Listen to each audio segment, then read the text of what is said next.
Hi to all metalheads on my channel. Recently I discovered Jinjer band for myself thanks to YouTube. I heard something about them several months ago, but I didn't attach much importance to it. Well, some kind of group with a female growl. Who are surprised with this now? And the Jinjer's music itself I heard a couple of weeks ago and was so much impressed. The group is from my motherland, Ukraine, from Horovka town, it's Donbas area. Surprised because it's not regular to see our bands on the top Western labels. In general, these are exceptional cases when some bands from former USSR area so actively moved up there in the West. I've watched how they are discussed on different European channels. It turns out they already know about Jinjer for a long time and know better than we Eastern listeners do. Europeans buy tickets in advance to be sure they get to the concert. And by the way, Jinjer will support Arch Enemy on their upcoming tour. Okay, given that the first album called Cloud Factory the band recorded in 2014, and I usually keep the score not from the day of band's foundation, because one can exist for example 20 years without any records, but from the day the first full-length album was released. So I must say that Jinjer just has a quick breakthrough to the Western scene. I don't mean Napalm Records signing and other things, I mean real acceptance by local audience, just see live performances.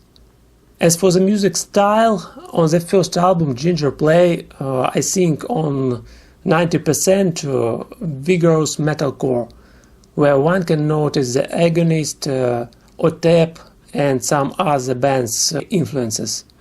And you may be surprised, but there were little segments similar with No Doubt. Is there a way you want to try to reply to the question? What does the world taste like? Cause gotta be don't deny the best you live. Don't neglect the future you have. Don't deny the best you live. Don't. Well, Tatiana Smyluk, in my personal rating, is among the top 3 of the best extreme vocalists. Her voice abilities become for me as a real revelation. I used to think that Alisa White-Gluz is the best extreme vocalist today, from those who also have a strong high voice and actively use it. But now Tatiana made a hesitance in my belief. If in high vocal Alisa maybe have some superiority over Tatiana, though taking into account the transition to Arch Enemy, Alisa no longer uses a clean voice.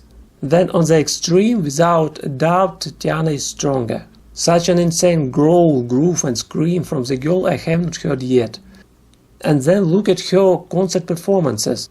The feeling this vocal is given to her completely without tension. And still it's so impressive how she switches from one voice to another, just at once, and even smiling at the same time. It's awesome.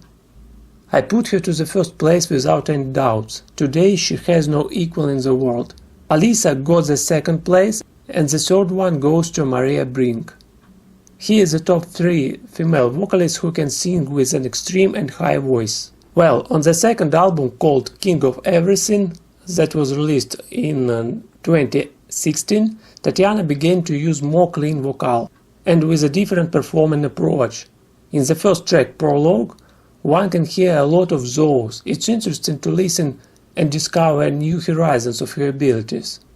But the next song, Captain Clock, already goes in the usual extreme Jinjer's traditions.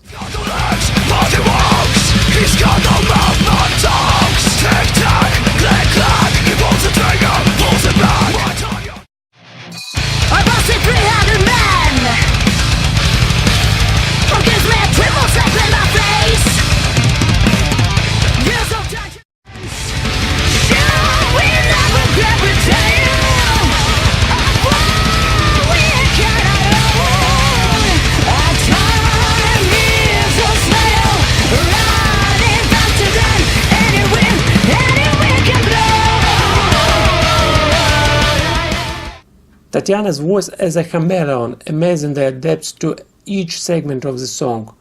Only in the first 2 album's tracks there are as many vocal reflections as you will not find in the whole debut CD.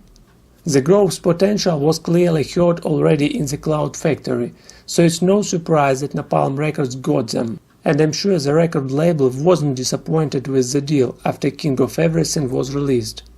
What more I would like to say? I also like the bass parts. It's very professional. I think that the bassist is one of the key in the songwriting.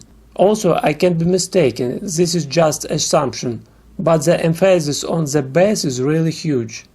Very competently accents in the songs are placed. They change throughout their sound, not all, but most of songs. Quite often metalcore bands abuse aggression when they push maximum from the very beginning and keep this way of playing until the album is over. That makes the listener tired not only mentally but also physically. If to speak about technical part, then King of Everything is played excellent. Just listen to each separate instrument. For me, the central theme of the album is I Speak Astronomy. A handful of golden dust is what determines me. Magic inside of us. Speak astronomy. Sound signals amplified. Untitled degrees. Its video work is really the highest quality. I watched backstage material of shooting the clip. I like to see how people work. And especially pleased that everything was done by our specialists. The whole team spoke in Russian.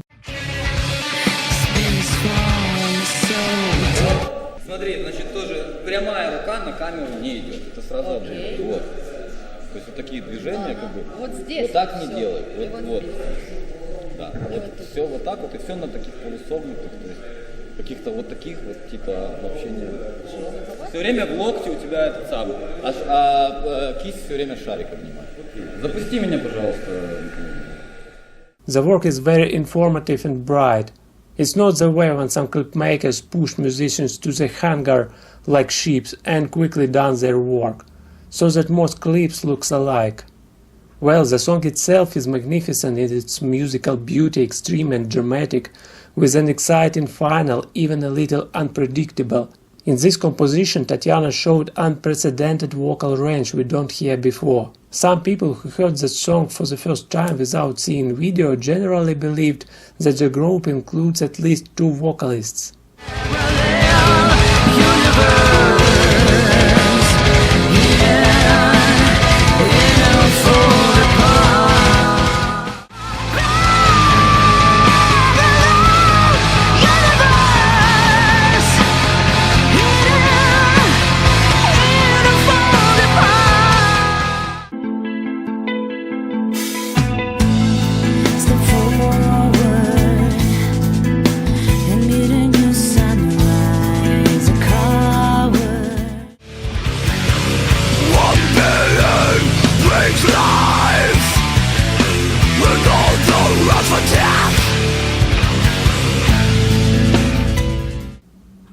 And I like Pisces very much, especially Tatiana's facial expressions during the performance of emotional parts.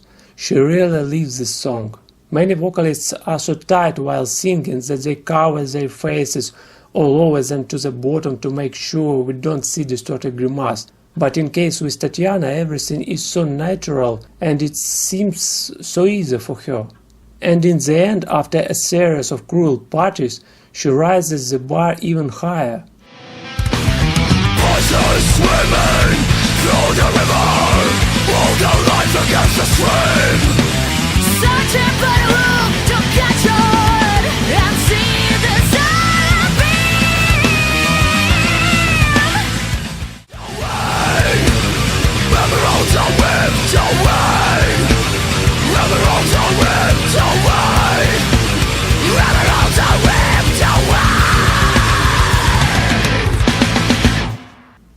I reviewed this video probably 5 times in a row, attentively listening and did not cease to admire. In one of the interviews, Tatiana said she was a big Nina Hagen fan. Her shockingness, gloominess and first of all her ability to leave a song when emotions are heard not only in her voice but also transmitted by expressive and non-playful facial expressions. Jetzt stehst du da an der Laterne mit Tränen im Gesicht. Das Abendlicht An excellent example, I think. Watching Tatiana, I believe she is devoted in full to Jinjer's music. By the way, it should be noted that on the second album some of their own features began to appear, but of course Western metalcore influence still prevails. I really like the album, it's more higher than the debut level.